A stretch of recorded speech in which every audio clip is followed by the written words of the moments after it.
ધનની કમી પૂરી કરવાના કરજો આ 7 ઉપાય. ચોક્કસ ધનની કમી પૂરી થશે અને સારા ધનની પ્રાપ્તિ થશે. ધનની પ્રાપ્તિ માટે આ 7 ઉપાય જરૂરી છે. ક્યાંક આપણે ધનના હિસાબે આપણે પ્રોગ્રેસને અટકાવી રહ્યા છીએ. પણ એક વાત નિશ્ચિત છે કે પરમાત્માએ નક્કી કરેલું ભાગ્યથી વધારે કે ભાગ્યથી ઓછું ક્યારેય મળતું નથી.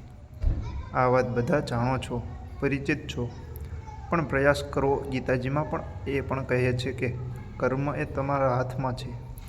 ફળ ભગવાન ભલે આપે પણ કર્મ કરતું રહેવું એ જ આપણું કર્તવ્ય છે. હવે આ 7 કયા એવા ઉપાય છે એવો તમારા મનમાં પ્રશ્ન થતો હશે. અને એવા નાનકડા ટૂચકા અને નાનકડા ઉપાયથી ધનની કમી આપણને દેખાશે નહીં. આપણે ગમે તેટલું કમાતા હોય પણ ધનની કમી તો બધાને લાગે જ છે. લક્ષ્મીજી છે જે જેવા કે દરેકને ઓછું જ લાગે. કોઈક 50,000 કમાતા હોય તો 70,000ની આશા રાખે. કોઈ 1 લાખ રૂપિયા કમાતો હોય તો કે મારી ડિગ્રી પ્રમાણે સાલું ₹1,00,000 પગાર ન હોવો જોઈએ, 1,30,000 પગાર હોવો જોઈએ. આમ દરેક વ્યક્તિને તેનાથી વધારે આશા હોય છે કે મારે આટલો પગાર હોવો જોઈએ, મારી પાસે આટલા પૈસા હોવા પડે.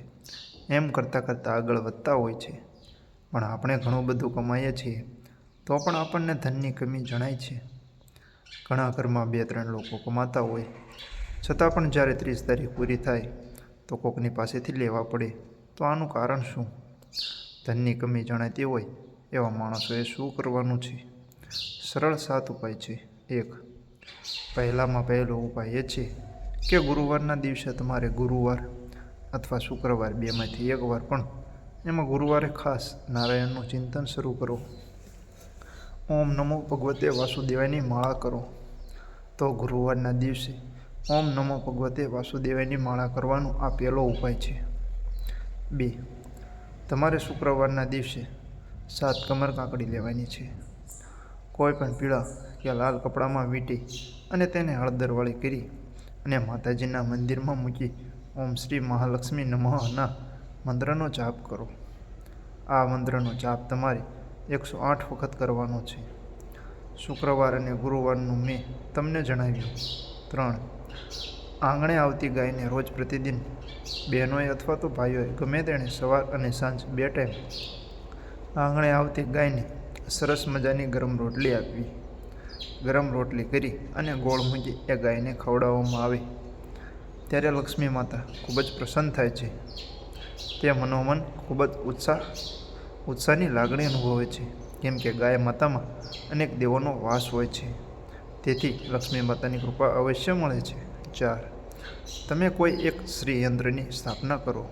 એની ઉપર તમે કંકુ અને હળદર મિક્સ કરીને રવિવાર અથવા મંગળવારના દિવસે શ્રી સૂક્ત બોલતા 11 કે 21 શ્રી સૂક્તનો જાપ કરી એ શ્રી યંત્ર ઉપર તમે જે હળદર અને કંકુ મિક્સ કરેલું એની ધારા શરૂ રાખવાની અને તેને બોટલમાં ભરી લેવું.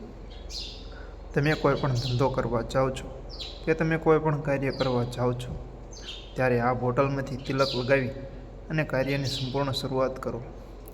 મા લક્ષ્મીની કૃપા અવશ્ય પ્રાપ્ત થાય છે. આ દરેક ઉપાયો જો તમે કરશો તો તમારા ઘરે ધનની કમી ક્યારેય નહીં દેખાય અને મા લક્ષ્મીજીની પ્રાપ્તિ અવશ્ય થશે. મિત્રો, સાથે જ જો તમને આ વિડીયો પસંદ આવતો હોય તો વિડીયોને લાઈક કરી ચેનલને સબસ્ક્રાઈબ જરૂર કરી નાખજો. આગળ આપણે 5મા ઉપાયની વાત કરીએ તો શુક્રવારના દિવસે 7, 11, 21, 51 કે 108 વાર ગાયનું ચોખ્ખું ઘી અથવા હળદર પંચામૃતમાં નાખી અને એક કેળું લેવાનું છે. તેને તેમાં ડૂબાડી ઘીવાળું કરી તેને મા લક્ષ્મીજીનું નામ લઈ તેની 7, 11, 21, 51 કે 108 વાર આહુતિ આપો. ઘરમાં અઠવાડિયામાં 1 વખત શુક્રવારે આ કાર્ય કરજો. મહાલક્ષ્મી ખૂબ જ પ્રસન્ન થશે અને ખૂબ જ ધનની આવક થશે તથા તમારી ધનની કમી પૂરી થશે. 6. તમે જે પર્સ રાખો છો, તમારી પાસે જે પાકીટ છે, એમાં લક્ષ્મીજીને કઈ રીતે તમે મૂકો છો એ ખૂબ જ મહત્ત્વનું છે. જે પૈસા છે તેને તમે વાળીને મૂકતા હશો, બેવડા વાળીને મૂકતા હશો, એ રીતે ક્યારેય ના મૂકવા. તમે નોટને વ્યવસ્થિત લઈ અને તેને પાકીટમાં વ્યવસ્થિત સીધી રાખીને મૂકવાની છે. ચમત્કાર આ રીતે પ્રાપ્ત થાય છે. અને હંમેશા પાકીટને તમારે શર્ટના ઉપરના ખીચામાં અથવા પેન્ટના ડાબા કે જમણા ખીચામાં રાખવા. આ પૈસાની નોટ એ લક્ષ્મીજી છે. તેનો આદરભાવ કરવો જોઈએ અને વ્યવસ્થિત રાખવા જોઈએ.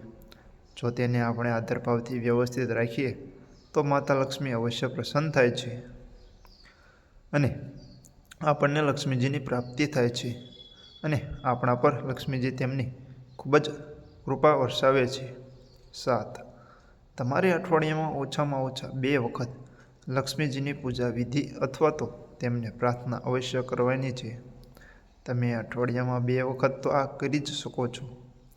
તમારે સવારે અથવા સાંજે બંને તો સવારના ટાઈમે જ તમારે માતા લક્ષ્મીજીને પ્રાર્થના કે પૂજા કરવાની છે, જેથી માતા લક્ષ્મીના આશીર્વાદ તમારા પર બની રહે. તો મિત્રો, આ 7માંથી બધા ઉપાય તમારે નથી કરવાના. કોઈ પણ 2 ઉપાય તમે કરી શકો છો. એવું નથી કે તમારે આ 7 ઉપાય કરવા જ જોઈએ. તમને જે પણ યોગ્ય લાગે તે 7માંથી કોઈ પણ 2 થી 3 ઉપાય કરી શકો છો. જે તમારા સમયને અનુકૂળ હોય, જે તમને અનુકૂળ હોય, જેવો તમારી પાસે સમય હોય, તમે તેવા ઉપાય કરી શકો છો. આ રીતે તમે કાર્ય કરશો તો તમને જે ધનની કમી દેખાય છે તે ક્યારેય નહીં દેખાય. તમને ગમે ત્યાંથી ગમે તે પ્રકારનું તમારી મહેનતનું ફળ નથી મળતું, તે ભગવતી અને ભગવાનની કૃપાથી એ પણ તમને ચોક્કસ મળશે. ધનની કમી તમને નહીં દેખાય અને તમને ધનની પ્રાપ્તિ થશે. તમે એક સફળ વ્યક્તિ બની જશો. તમારા જીવનમાં પ્રગતિ જોવા મળશે. અત્યાર સુધી જે ધનની મુશ્કેલીઓ આવતી હતી, પરેશાનીઓ આવતી હતી, તે ધીમે ધીમે દૂર થઈ જશે. તો મિત્રો, આ એ 7 ઉપાય હતા કે જેનાથી આપણે ધનની કમી દૂર કરી શકીએ છીએ. જો તમને વિડીયો પસંદ આવ્યો હોય તો વિડીયોને લાઇક કરી ચેનલને સબસ્ક્રાઈબ જરૂર કરજો, જેથી આવા જ ઉપયોગી વિડીયો તમારા સુધી આવતા રહે. અને બીજા અન્ય વિડીયો પણ મારી આ ચેનલમાં છે, જે પણ તમે જોઈ શકો છો. મળીએ નવા વિડીયો સાથે. ત્યાં સુધી જય શ્રી કૃષ્ણ.